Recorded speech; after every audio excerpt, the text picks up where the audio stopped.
자, 오늘 얘기 자 마무리하게 2분 마무리할게요. 소리는 인식을 하세요. 열려서만 부르는 게 아니고, 아셨죠? 그 다음에 소리를 닫아서 좁혀서만 부르는 것도 아니에요. 아셨죠? 소리를 시원하게만 부르는 건 아니고 그렇다고 해서 답답하게 부르지 말라는 게 아니에요. 노래는 답답하게도 부르는 거고 시원하게도 부르는 거예요. 그런 원칙을 두지 말아야 되니까 아유 복잡해 그런단 말이에요. 그거 어디다 맡겨야 돼? 그거를 내가 가지고 있는 생물학적 공감 반응에 침 삼키고 하품하고 응가하고 소변 넣고 소변 넣고 생물학 반응 있잖아요. 거기를 그동안 어떻게 하고 오셨나 하고 생각을 해보세요. 그렇잖아요. 우리가 보면 어디는 변비 있기도 하고 어느 때는 설사가 있기도 하고 생각해 보세요. 그렇게 해서 살았잖아요. 어떻게 맨날 변비 없이 딱 정확한 면밀히 오차도 없이 변을 받는 날이 있겠어요. 그렇잖아요. 그러니까 내가 가지고 있는 생물학적 반응을 어떻게 했나 생각해 보세요.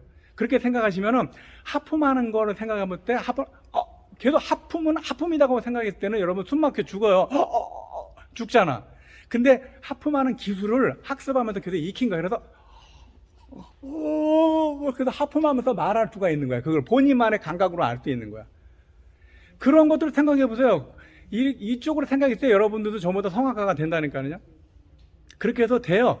내가 성악가처럼 노래가 할 수 있어요. 아셨죠? 그래서 고정관념 틀, 그냥 소리는 크게 내요. 난 소리가 너무 작아. 이렇게 생각하지 마. 소리는 작게도 내는 거고 크게도 내는 거고.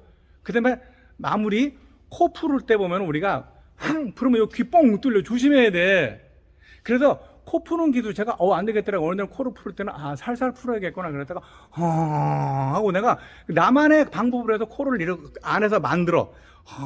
이렇게 막 귀가 이렇게 자극 안 되게끔 그래서 이렇게 뱉어요. 본인만의 아는 그 공간이 소리공 글로 보내는 거예요. 만약에 황 풀어 이렇게 되는 거죠.